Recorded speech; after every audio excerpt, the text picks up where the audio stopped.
13 novembre 1701. A Castelcovati, soldati tedeschi entrano in un cascinale. Valente Capitanio, un ragazzino di 12 anni che vi abita con la sua famiglia, sente i soldati entrare nel cortile. Urlano in una lingua rauca e prima che possano accorgersene, entrano dalla porta di casa e iniziano a rovistare dappertutto e portare via qualunque cosa. I bambini non vengono toccati, ma Valente assiste scioccato alla spogliazione dei genitori, lasciati solo con uno straccio per coprirsi le parti intime. In casa loro sta accomodata sul letto la povera zia Domenica, morta solo poche ore prima. I soldati non esitano a spogliare anche il suo cadavere e ribaltarlo a terra nelle piume disgregate del letto, perché quei barbari portano via anche la federa del materasso. Tutti in paese subiscono lo stesso saccheggio, persino il parroco ed il curato, che sono anch'essi spogliati, ed anche la chiesa, completamente depredata. Tutti gli abitanti di Castelcovati vengono lasciati nudi, al freddo terribile di quel novembre, e così rimangono per un giorno intero. Considerate che, stando anche ai diari dell'armata imperiale, nei 2 giorni seguenti, cioè il 14 e 15 novembre, sarebbe seguita una nevicata intensa. Ecco, capite perché tanti di questi poveri cittadini lasciati al freddo per una giornata intera sarebbero morti poi di bronchiti e polmoniti varie. Persino il parroco, Don Giuseppe Ruffi, viene spogliato nudo come un fanciullo alla presenza del suo popolo e dopo questa violenza, ancora nudo, raggiunge Chiari, dove è rivestito con abiti donatigli da un frate. Il giorno successivo un religioso di Chiari arriva nella cascina dove abita il giovane Valente per seppellire la zia Domenica e, vedendo tanta gente ridotta in fin di vita per essere rimasta una notte intera senza vestiti e senza legname perché foraggiato dai soldati, impartisce a tutti l'estrema unzione. Poi accompagnano il feretro di Domenica alla sepoltura. Tutti nudi, senza alcun abito, ed anche io accompagnavo il sacramento con un tronco di candela, ed eravamo soli, il religioso ed io, che a questo racconto mi cade le lacrime dagli occhi. Subito dopo, il padre di Valente, ridotto in quella miseria, porta tutta la sua famiglia da un parente a Castrezzato, ma ormai compromesso nella salute, muore dopo 8 giorni. Diventato adulto, Valente Capitanio mette per iscritto questa tragedia e racconta che con gli zii la sua famiglia ammontava a 18 persone e dopo una sola settimana dal saccheggio sono rimasti in 10. Castelcovati ha visto morire così tra le 4 e le 500 persone di un paese che all'epoca contava poco più di 1000 anime. Per capire come mai il paese fu saccheggiato dai tedeschi causando la morte di centinaia di loro, devo raccontarvi di un episodio avvenuto qualche mese prima e che ha sconvolto tutto il bresciano.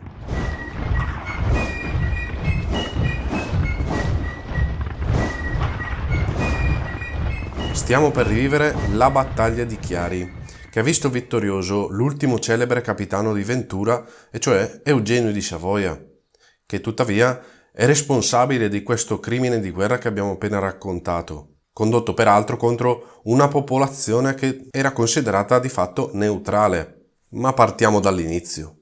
Solo un anno prima, il 1 novembre 1700, era morto il re di Spagna Carlo II. Valente e i poveri cittadini di Castelcovati non potevano sapere che la morte di quella singola persona avrebbe prodotto un effetto domino che nell'arco di un anno avrebbe completamente devastato le loro vite.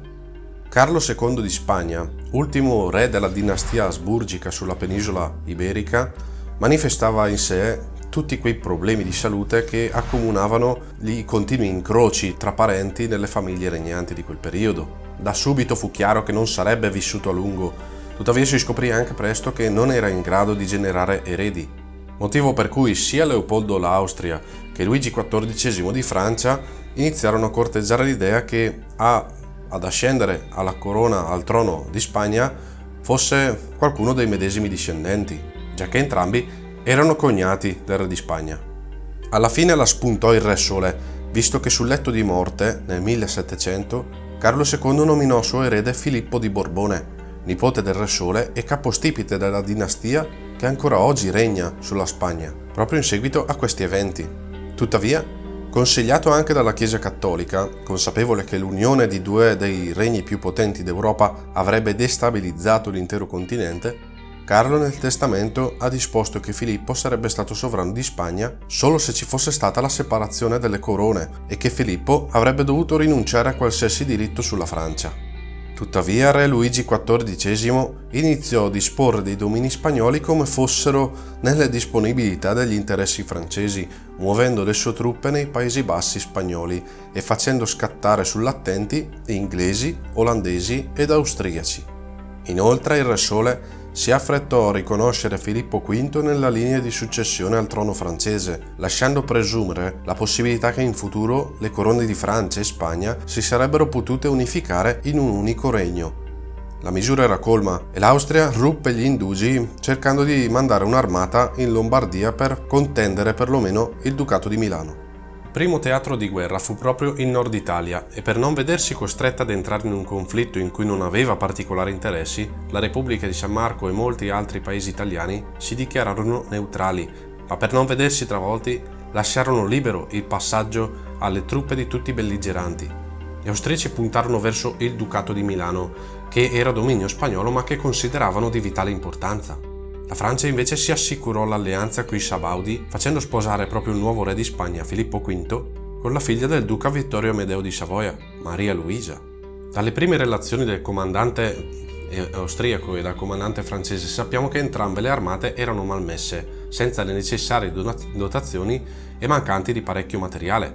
Quindi possiamo immaginare benissimo cosa sarebbe potuto accadere alle popolazioni locali con gli eserciti messi in queste condizioni. Tuttavia il Re Sole si era affrettato a mandare un'armata francese in Lombardia sia per reclamare il Ducato di Milano che con questa e con le truppe spagnole già presenti nel milanese iniziare velocemente a penetrare nella Lombardia veneta, mentre ancora Eugenio di Savoia era in ritardo con i preparativi, ma più che per causa sua, i motivi erano principalmente legati alle carenze dell'Austria che non gli forniva il necessario, anche perché lui si era fatto parecchi nemici a corte invidiosi dei suoi successi negli anni precedenti ottenuti nei Balcani. Comunque, se l'obiettivo dell'armata imperiale era la conquista del Ducato di Milano, cosa non da poco, Eugenio doveva valutare tra alcune opzioni possibili.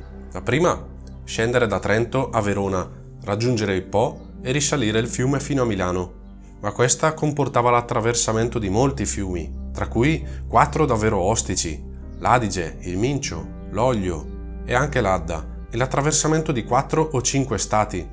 Insomma, non proprio tanto praticabile. Una seconda possibilità prevede di scendere dal Trentino verso il Garda, attraversando i soliti fiumi ma disturbando un solo stato neutrale, Venezia, nei suoi territori più lontani tra l'altro, cioè Brescia e Bergamo.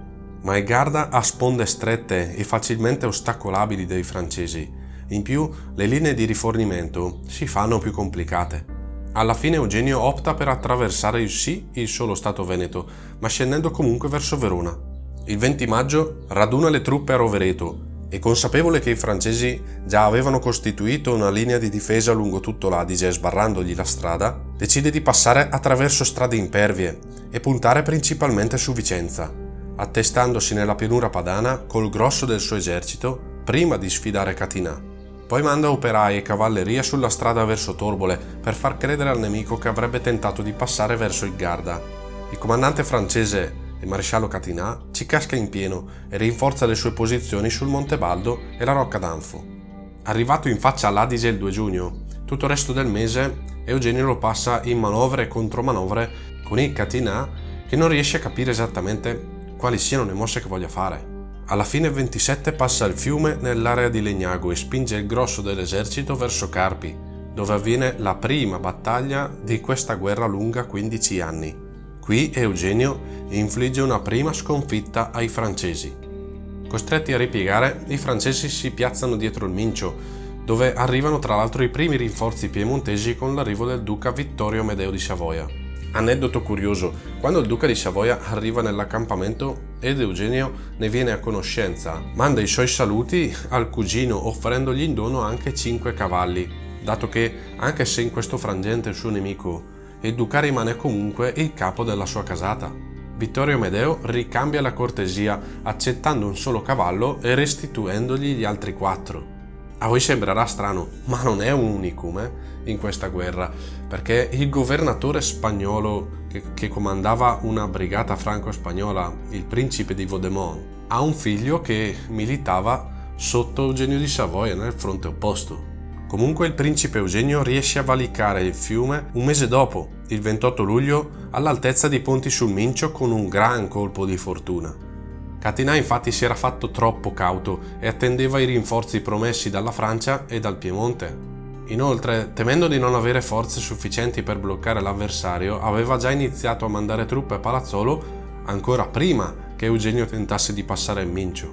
Insomma, aveva già deciso di ripiegare con l'intera armata dietro il fiume Oglio e sia questa decisione che i continui battibecchi con i suoi sottoposti alla fine gli costano il posto e il Re Sole dalla Francia manda Villeroy a prendere il comando delle operazioni, che però arriverà quasi un mese dopo.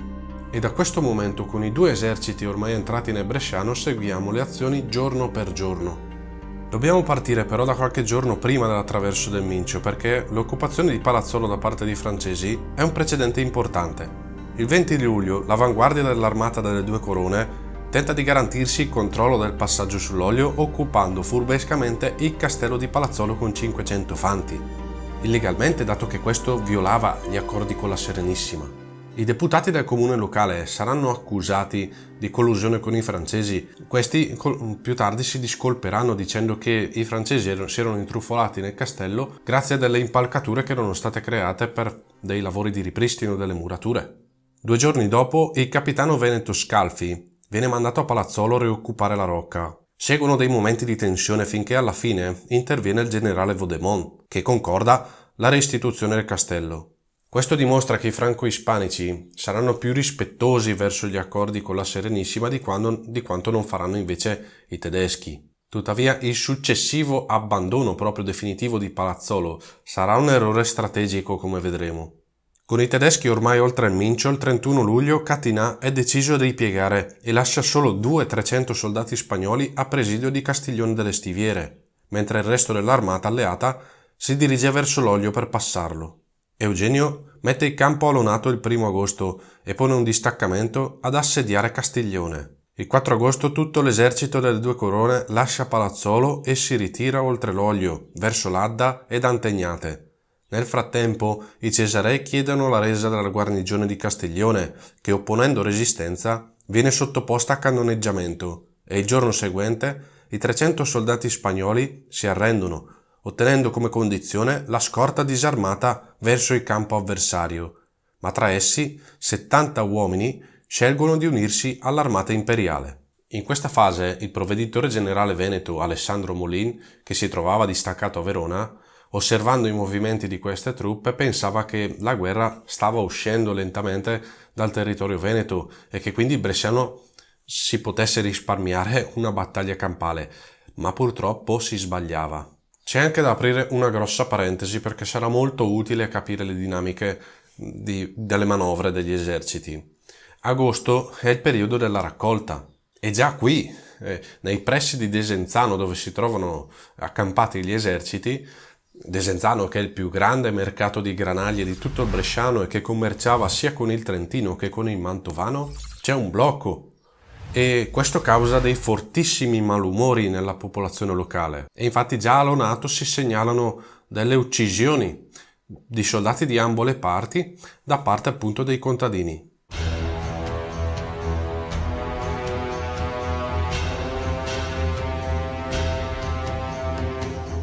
Comunque, il 6 agosto un distaccamento francese che si era ritirato a Canneto, presidiando quel posto, lancia delle partite di cavalleria verso Medole e Eugenio viene confuso da questa situazione perché non capisce se i franco-spagnoli sono intenzionati a restare al di qua o al di là dell'Oglio, perciò agisce cautamente e manda il generale Vauban con 500 cavalieri verso Canneto, temendo anche che la guarnigione lasciata dai francesi a Mantova possa essere maggiore di quel che pensava. Mentre dall'altro lato spedisce in avanguardia la cavalleria di Palfy verso Palazzolo.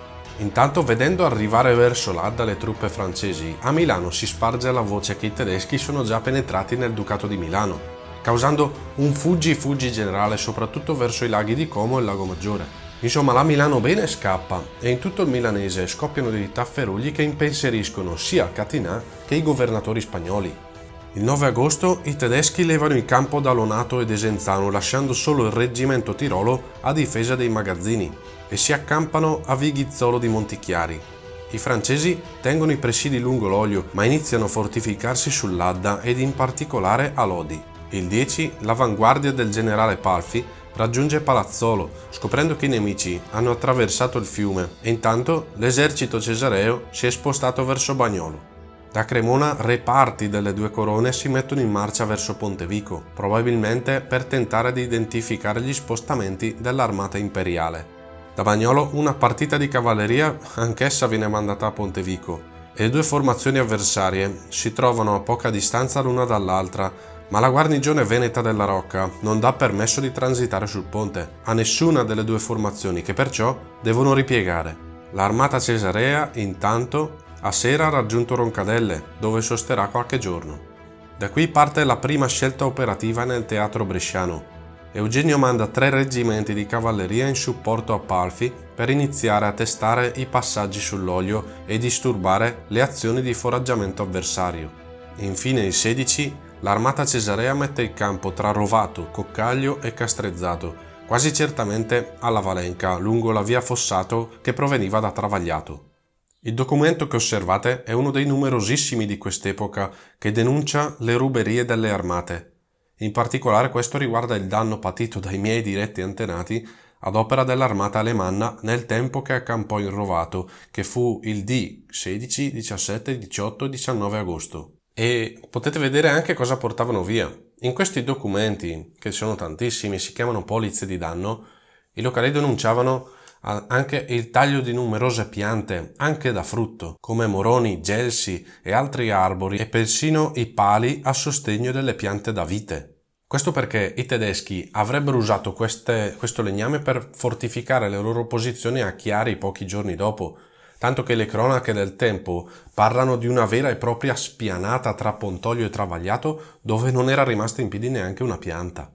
In quest'altro potete invece vedere il sistema di contribuzione richiesto dalle armate di passaggio alle popolazioni. Qui il generale Visconti, che comandava un reggimento imperiale, rilasciò al comune di Rovato una quietanza per aver ricevuto 37 carri di fieno il 7 agosto, poi altri 60 il 17. In pratica si chiedeva questa contribuzione rilasciando semplicemente una quietanza, un pagherò che vai te a sapere quando qualcuno avrebbe pagato. E vi si elenca a ogni proprietario quanti carri di fieno ha dovuto contribuire, considerando che un carro è l'equivalente di 8 quintali di fieno che era meglio portare direttamente all'accampamento con i propri carri. E nel caso non si potesse trasportare questo fieno, gli ufficiali tedeschi consigliavano di metterlo direttamente sulla strada fuori dalla cascina, al fine che i soldati mandati a foraggiarlo lo raccogliessero fuori senza dover entrare nel caseggiato, perché a quel punto gli ufficiali dicevano: noi non possiamo garantire quello che fanno i soldati dentro la cascina dove non li vediamo. E nel caso non ci fosse stata la contribuzione volontaria, lo si andava a prendere con la forza, per cui era meglio portarlo e sperare che qualcuno prima o poi avrebbe pagato.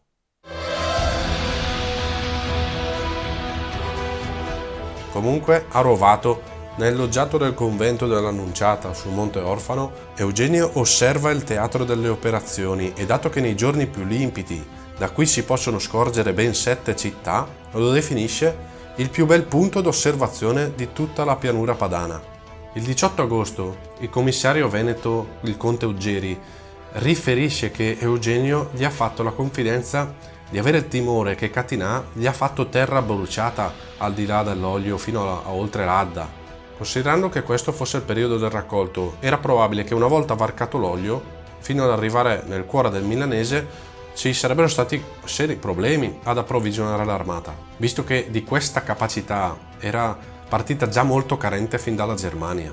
Ed è probabilmente questo il motivo che farà indugiare così tanto tempo l'armata imperiale nell'Ovest bresciano. Infatti lo stesso provveditore Alessandro Molin, che nel frattempo si è spostato a Brescia, si lamenta proprio di questa cosa, che sembra che i tedeschi si vogliano attaccare alla mammella del Bresciano, un territorio abbastanza ricco e grasso da poter depredare. In questo giorno un reparto di cavalleria da 400 uomini al comando del colonnello Harberg oltrepassa l'Oglio a Urago verso il Cremonese. Assieme a lui molti contadini bresciani che si sono uniti con le loro falci per fare erba. Questi prende contatto con l'avanguardia francese a Pumenengo. Si era infatti saputo che l'armata gallispana era in risalita verso Soncino e in questo giorno Palfi manda diversi squadroni a presidiare Pontoglio e Urago, mentre dal campo di Rovato arriva la cavalleria e l'artiglieria che mettono il campo tra Chiari, Urago e Pontoglio.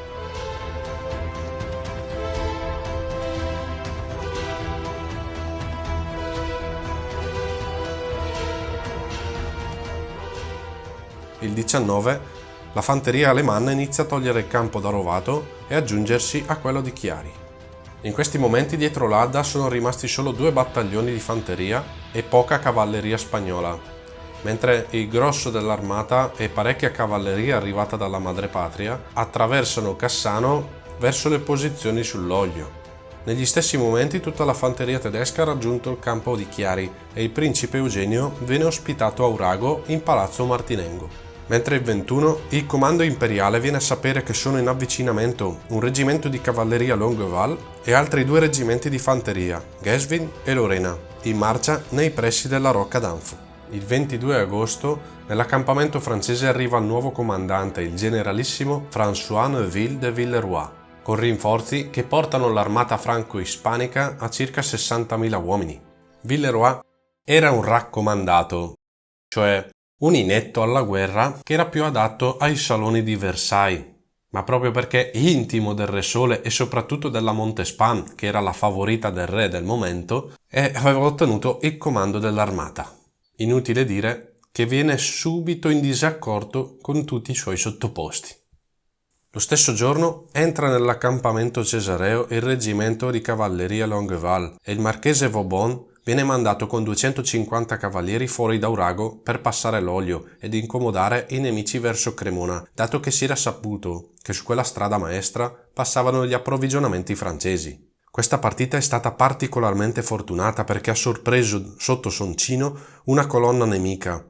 Dal suo attacco ottiene diversi prigionieri che il 24 vengono mandati in campo a Chiari, tra cui il brigadier generale di Narbonne, un tenente colonnello, un capitano di granatieri, 2 tenenti di fanteria, 3 di cavalleria, 2 alfieri e un capo chirurgo. Comunque le tensioni anche con la comunità locale si fanno sentire perché in questi giorni si segnalano dei soldati uccisi dai contadini per ambi gli schieramenti. Ma ciò che è importante sapere è che i 2 reggimenti in avvicinamento dalla Valsabbia fanno sapere che entro il 31 potrebbero arrivare nei pressi di Rovato. Mentre dalle informazioni avute sia dalle spie che dai disertori, Eugenio Sciavoli non riesce a capire se in questo frangente Catinà sia ancora al comando oppure se ne sia andato, perché parecchi iniziano a parlare di questo Villeroy.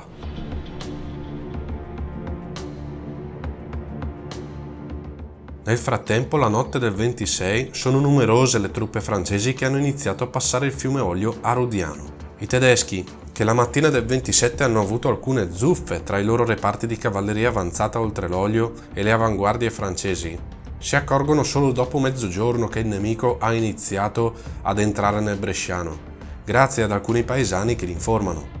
Il principe Eugenio si porta di persona verso Rodiano e distacca il reggimento di cavalleria Falkenstein per monitorare la situazione. All'alba seguente Eugenio torna ad ispezionare personalmente il passaggio dei nemici sul fiume e si convince che la manovra riguarda l'intera armata delle 2 corone, per cui fa immediatamente richiamare Vauban.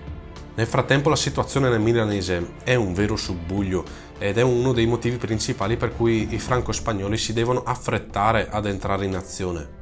Infatti nel Lecchese sono scoppiate violente rivolte e da Milano il governatore spagnolo ha dovuto mandare circa 3.000 uomini di rinforzo in quelle vallate. Intanto il 29 l'armata franco-spagnola ha completato il passaggio del fiume senza subire alcuna perdita. Lo stesso cronista francese, il generale Pelé, annota che i tedeschi distavano solo 3 miglia da loro e che non hanno fatto alcuna mossa per tentare di ostacolarli, nonostante, secondo le considerazioni dello Stato Maggiore francese, 4-5 mila soldati tedeschi sarebbero bastati sulle alture di Rudiano per bloccarne l'ingresso. Il fatto è che Eugenio ha scelto di lasciar passare l'intera armata nemica senza dargli l'incomodo, per non cominciare la battaglia troppo presto. Vuole sfruttare a suo vantaggio la posizione ed il tempo, e inoltre sa che nel giro di poco tempo, di pochi giorni, potrebbe disporre di forze superiori. Perciò rivede l'assetto tattico della sua formazione, capovolgendo la fronte. Richiama da Palazzolo i 3 reggimenti di cavalleria di Palfi, schierandoli col reggimento corazzieri TAF sulla sua ala sinistra lungo la roggia Vetra.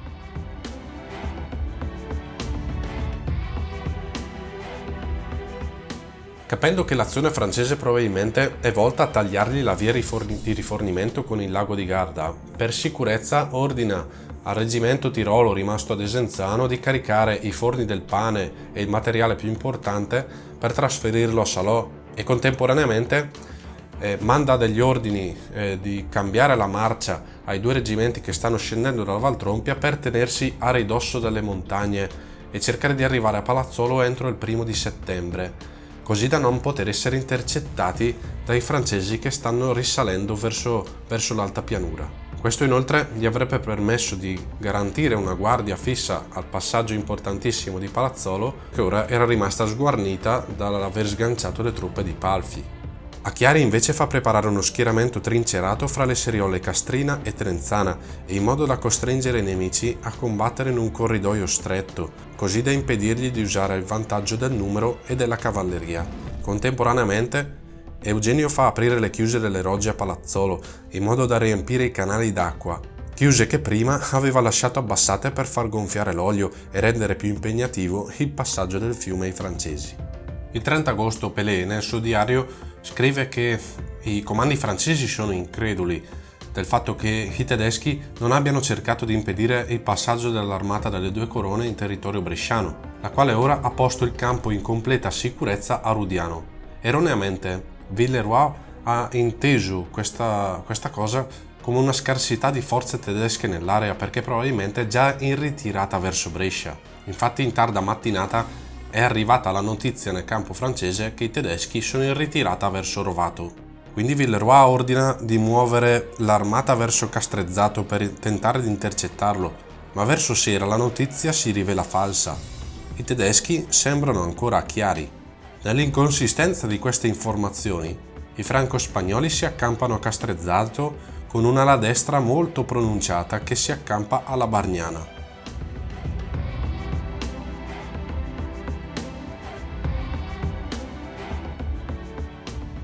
L'obiettivo francese è effettivamente quello di tagliare la strada dei tedeschi verso il Garda, e i francesi sono convinti che Eugenio abbia commesso un terribile errore tenendosi con le spalle al fiume e al Montorfano, ma non sanno che nel frattempo i tedeschi si sono schierati ed entro sera del 30 i cannoni sono piazzati e le trincee e i parapetti quasi del tutto pronti.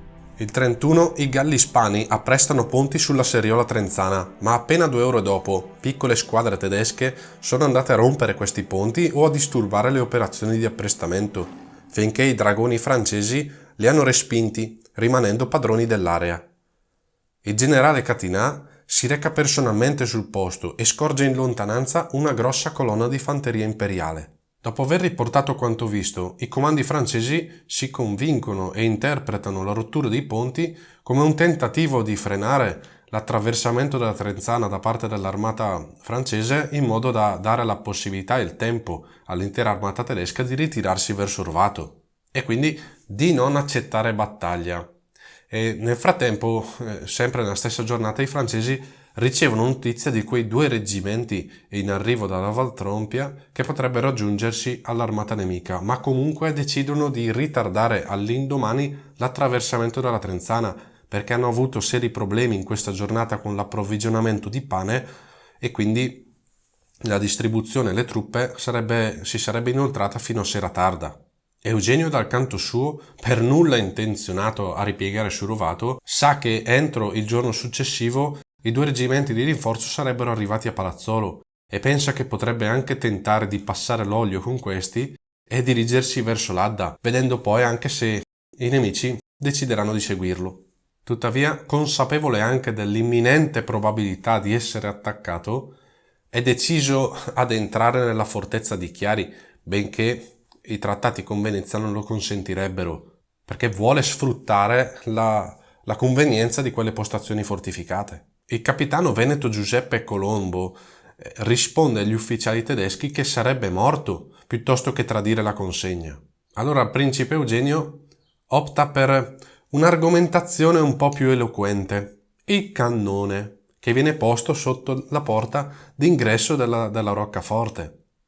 Per risposta, il Colombo, per nulla intimorito da questa azione, fa spuntare le canne dei fucili dei suoi soldati dalle feritoie. Per cui Eugenio, barcamenandosi un po' usando carota e bastone, gli dice che è disposto anche a scrivergli una lettera da rivolgere alle autorità venete nella quale lo sgrava di qualsiasi responsabilità che si prende a suo carico. E nel frattempo anche al provveditore Molina a Brescia arriva questa richiesta da parte di Eugenio di Savoia, adducendo anche il fatto che i francesi hanno fatto la stessa cosa a Castrizzato e qualche tempo prima a Palazzolo.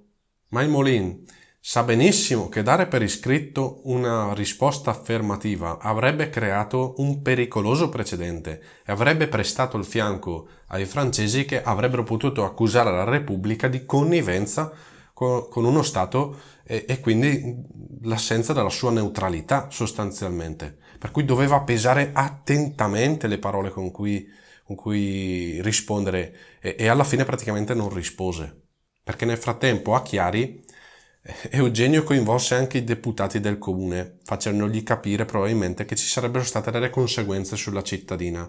Per cui questi pregarono il comandante, il capitano Giuseppe Colombo, di cedere la rocca agli imperiali, così da evitare probabili ritorsioni. A che Colombo accetta con la clausola però di ricevere l'onore delle armi. Istanza che viene accolta dal principe Eugenio, che tra l'altro rende personalmente gli omaggi alla sfilata di quel coraggioso capitano che, uscendo dalla fortezza coi suoi 20 soldati, con tanto di tamburo e bandiera, suscita le risatine degli ufficiali tedeschi, i quali credevano che la guarnigione fosse ben più numerosa.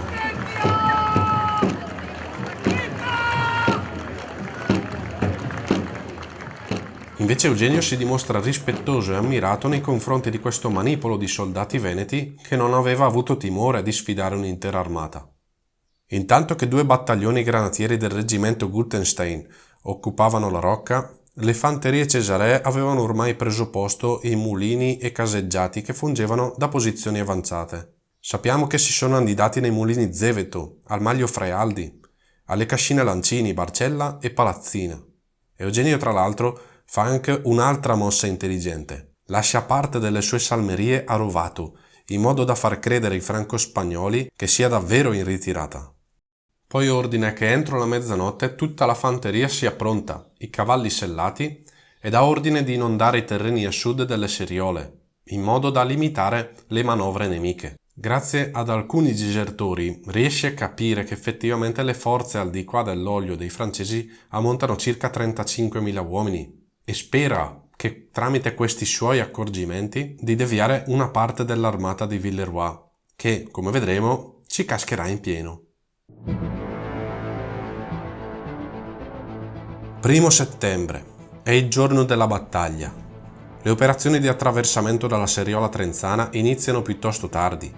Evidentemente nei comandi francesi non è ancora del tutto chiara la posizione effettiva degli avversari. Solo alle ore 10 si scorge una formazione di cavalleria in avvicinamento sulla strada da Castrizzato. Appena superata la chiesa della Madonna di Caravaggio, gli austriaci tirano una cannonata che getta a terra morto un cavaliere francese, mentre gli altri si ritirano. L'unità del colonnello Daun viene mandata a presidiare il passaggio e a tentare di distruggere quel piccolo ponte in pietra, ma le avanguardie francesi lo attaccano e lo costringono a ripiegare verso i trinceramenti.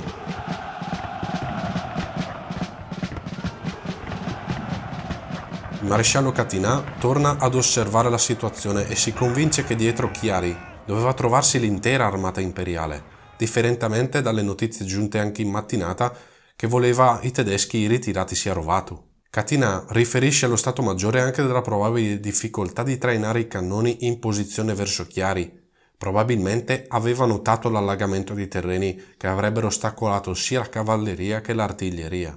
Insomma, il vecchio generale francese aveva mangiato la foglia e ascoltandolo anche Vittorio Amedeo Savoia si convince delle sue parole. Ma Villeroy è di tutt'altro avviso, rimanendo dell'idea che quella rimasta a Chiari sia solo la retroguardia cesarea e che quindi la puntata principale dell'attacco deve essere rivolta su Coccaglio e Rovato. Così litiga coi suoi sottoposti quando decide di mandare solo una frazione del suo esercito verso Chiari. Contro gli avvertimenti di Catinat, che evidentemente aveva intuito quanto tempo avevano avuto i tedeschi per fortificare quelle posizioni, e Villeroy pare che abbia risposto: il re non ha mandato tanta brava gente per osservare il nemico dai cannocchiali. Spocchioso arrogante d'un damerino imbellettato. Vieni, vieni, a Troakel del Formai. Villeroy tiene per sé un'ala.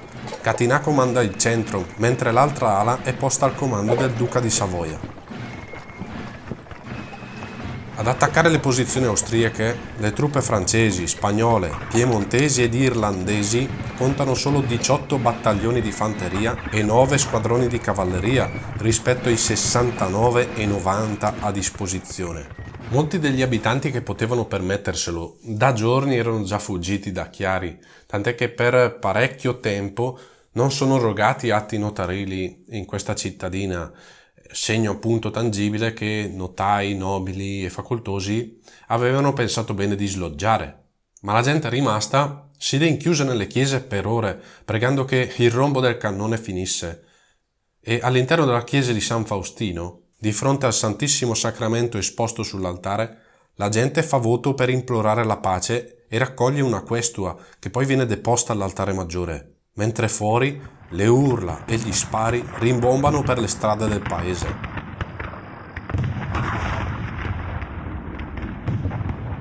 Alle 2 del pomeriggio le brigate Normandia, Auvergne ed Angiò di Vendôme, con i loro 8.000 uomini, cominciano l'attacco e assaltano i mulini e le cascine. Il principe Eugenio aveva comandato di non sparare finché i francesi non fossero stati abbastanza vicini, in modo da penetrare velocemente nel territorio fangoso che lui aveva fatto inondare. Infatti, se i francesi avessero inteso subito che le cascine erano usate come fortino, avrebbero esitato ad avvicinarvisi senza avere le artiglierie già piazzate. Negli istanti in cui comincia l'attacco, il sole scompare e scoppia un temporale. A rullo di tamburi e con le bandiere dei gigli di Francia spiegate, i soldati raggiungono le postazioni avanzate dei tedeschi.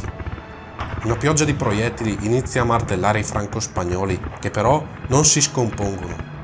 La lotta è accanita e i caduti sono molti, tra i quali anche Ciassagni, che comandava la brigata Normandia, ma infine i reggimenti franco-irlandesi occupano buona parte dei caseggiati. E un cronista racconta che alcuni soldati francesi a questo punto iniziano ad urlare «Victoire! Victoire!».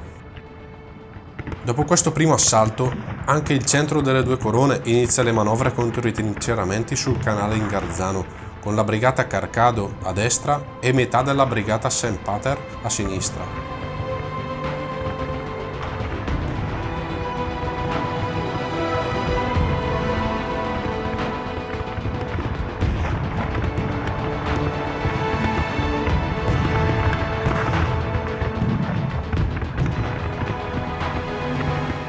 Qui non c'è una vera e propria lotta per la superiorità delle posizioni austriache. Infatti, avanzando allo scoperto senza appoggio di artiglieria e sottoposte al tiro dei cannoni tedeschi, le truppe franco-spagnole subiscono troppe perdite e non riescono ad avvicinare le trincee avversarie. Tanto che il duca di Savoia rischia più volte la vita, trovandosi il vestito lambito da un colpo di moschetto e il cavallo abbattuto da un altro colpo.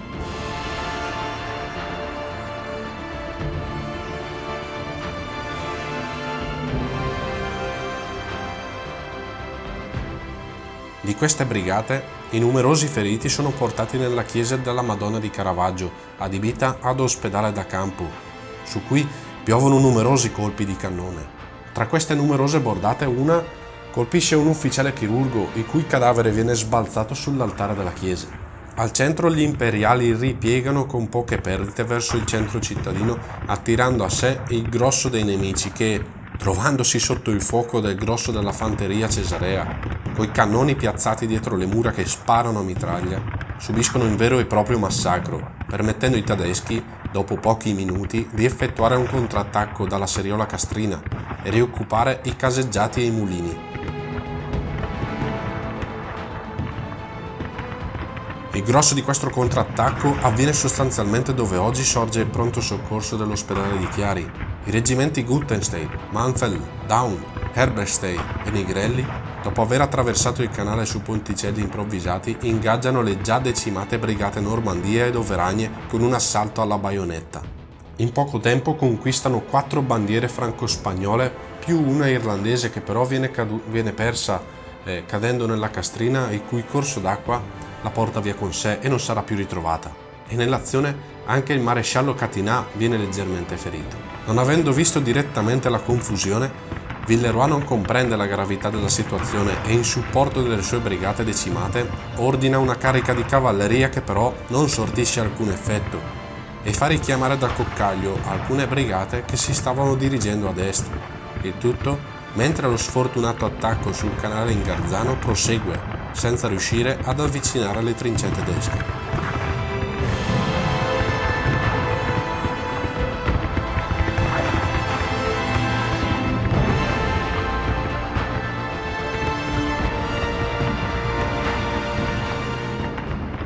Viste le numerose perdite senza aver conseguito alcun risultato e consapevole che prima di tentare un nuovo attacco deve attendere che entrino in linea le forze in arrivo da Coccaglio, Villeroy consulta frettolosamente sia Vittorio Amedeo che Catinat.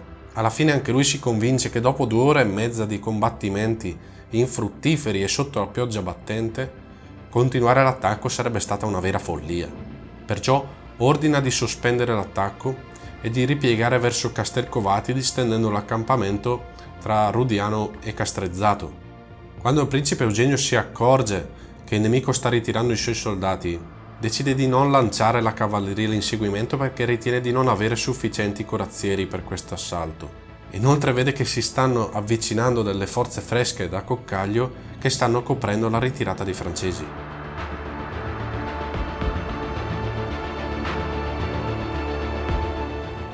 Le perdite subite dall'armata delle Due Corone sono stimate fra le 2 e le 3.000, con il 10% dei morti rappresentati da ufficiali, mentre i cesarei hanno subito solo una 40 di morti. Ma a differenza di come si racconta certe volte la guerra, non è una vittoria onorevole. I soldati feriti, ammassati nella chiesa di Caravaggio, vengono uccisi dai tedeschi e spogliati dei loro averi. I clarensi si prodigano per seppellire in fosse comuni i numerosi morti dell'armata franco-spagnola lasciati sul terreno, anche per il timore che si diffondano delle epidemie, ma dalle cronache sappiamo che parecchi di questi vengono gettati nella Castrina direttamente dai soldati tedeschi.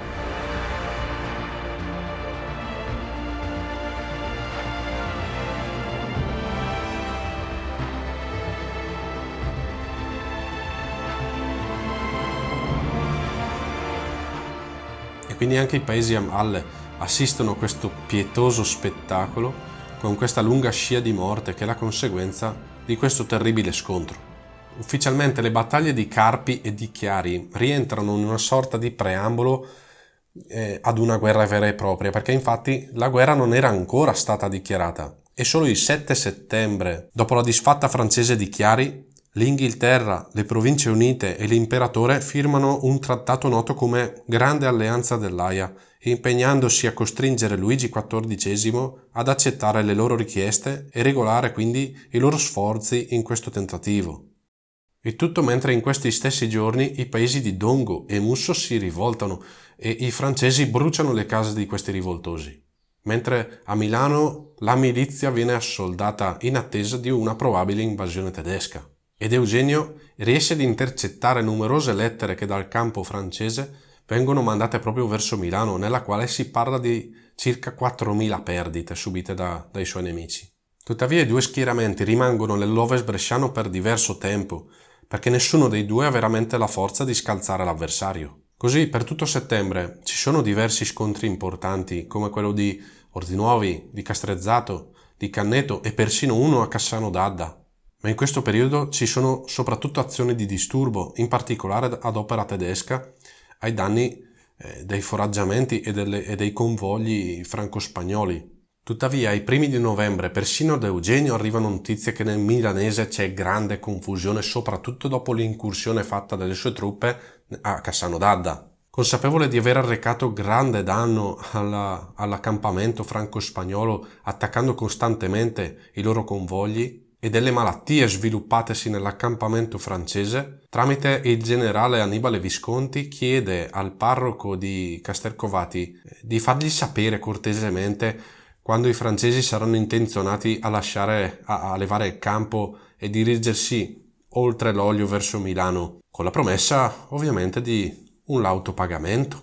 Così la notte fra il 12 e il 13 novembre i francesi levano il campo in sordina, senza squilli di trompa e molto frettolosamente, tanto che già all'alba molti cittadini di Castelcovati si fiondano sull'accampamento cercando di recuperare un po' quello che è rimasto, che è stato lasciato. Avvistati alcuni fuochi nei pressi dell'Oglio, al mattino i tedeschi si accorgono che i nemici stanno varcando il fiume ed Eugenio manda immediatamente una batteria di 12 cannoni e alcuni reparti di granatieri a martellare i francesi, oltre ad unità oltre il fiume per caricarli. Ne rimangono parecchi uccisi e a dimostrazione che il passaggio non è stato indolore, sappiamo che rimane ferito anche il maresciallo Catinà. Don Giuseppe Ruffi aveva ignorato le richieste dei tedeschi e non li aveva avvertiti dalla partenza dei francesi. Avrebbe fatto comodo quel denaro promesso da Eugenio per sfamare la sua popolazione ridotta alla povertà, popolazione che lui stesso aveva dovuto provvedere di pane e di farina in questi periodi terribili. Tuttavia nel suo diario Don Ruffi scrive che il solo pensiero della carneficina che sarebbe seguita alla sua soffiata gli faceva pesare troppo la coscienza e quindi aveva deciso di non fare il gioco dei tedeschi. Ma evidentemente Eugenio non era dello stesso avviso, per cui ha dato carta bianca ai suoi soldati di fare a Castelcovati sostanzialmente man bassa di tutto quello che volevano. Soldati che da mesi dovevano vivere alla belle meglio, erano frustrati ed affamati. A farne le spese, come abbiamo già detto, sono stati centinaia di cittadini di Castelcovati.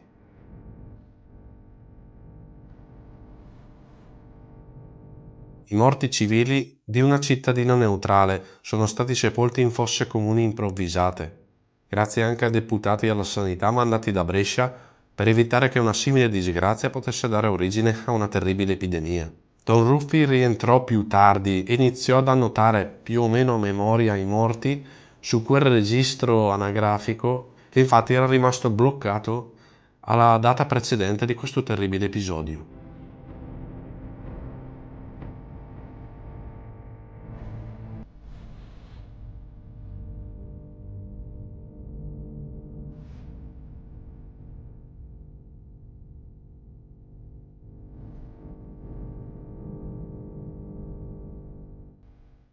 Dopo l'attraversamento del fiume Oglio, comunque, i Galli Ispani 14 avevano posto il campo a Ticengo ed i 15 si erano divisi. Eugenio rimase nell'Ovest bresciano per alcuni giorni e poi anche lui levò il campo il 19 per ritirare l'armata negli acquartieramenti invernali nel Mantovano.